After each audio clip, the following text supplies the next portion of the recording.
Hi guys! For today's vlog, magluluto tayo ng pansit habhab or pansit lukban. May tropa kasi tayo guys na nagbigay ng Mickey lukban. Kaya susubukan natin lutuin ngayon to. Magpa-fry muna tayo ng egg.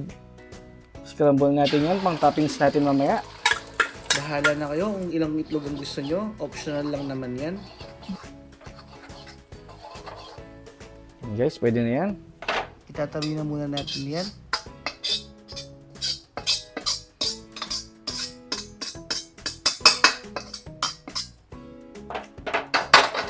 Maglalagay lang ulit tayo ng mantika.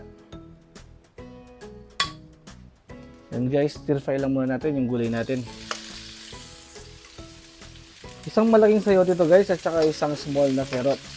I-fry lang natin yan ng mga 3 minutes sa high flame.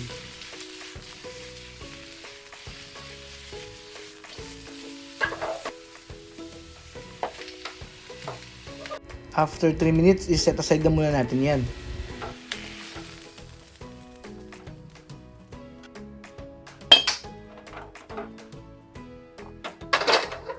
Lagay lang tayo ulit ng mantika.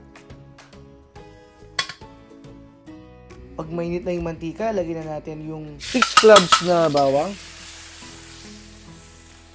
Ibubrown lang natin yan ng konti guys. And then, ilagay na rin natin yung 1 medium size na sibuyas.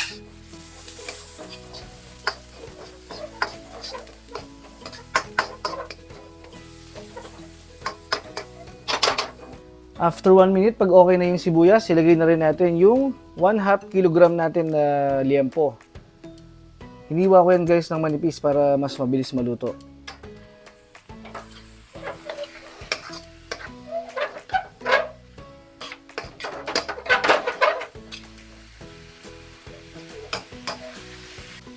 After 5 minutes, brown na yung ating karne.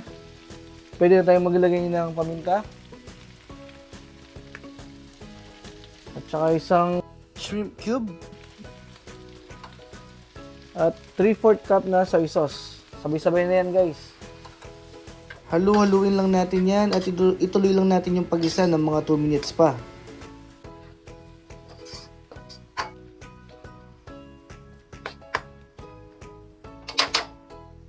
After 2 minutes, maglalagay na tayo ng tubig. Dagdagan pa natin. Matakaw kasi sa tubig yung Mickey lukban kaya kailangan talaga natin ng maraming tubig. Okay, papakuloan lang natin yan ng mga 15 to 20 minutes or hanggang sa lumambot yung ating karne. After 15 minutes, malambot na yung karne natin. Pwede na tayong maglagay ng noodles ngayon guys. Good for 3 to 5 person nga pala yan. Hahalu-haluin lang natin yan at papakuluan pa natin yan hanggang sa mapalambot natin yung noodles.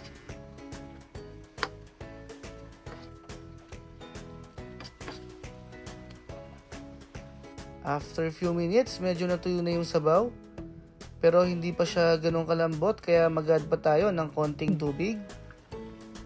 Ilagay na rin natin yung finry nating gulay kanina. Yung sayote natin at saka carrots. Then, haluin lang natin ng mabuti. At ituloy pa natin yung pagluto ng mga ilang minuto.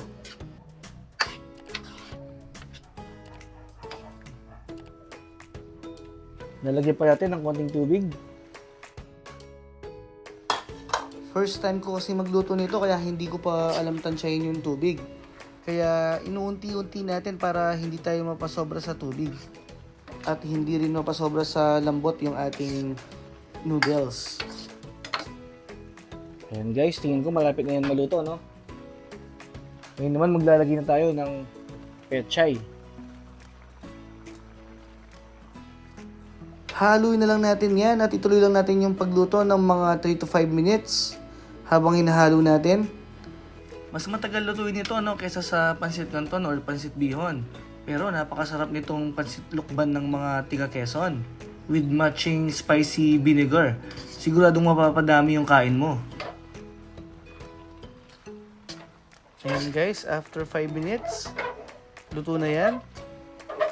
Titikman muna natin siya para ma-adjust natin yung lasa.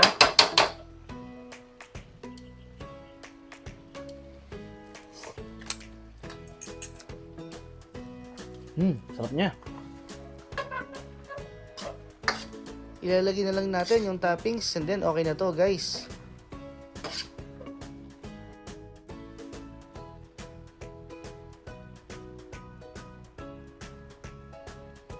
Tapos guys, maglalagay din tayo ng onion ring. Optional lang to. Kung ayaw nyong maglagay, okay lang.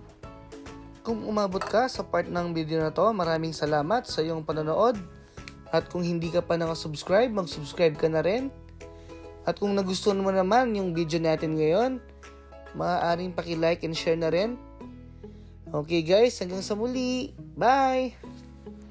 Luto na yung ating pansit habhab.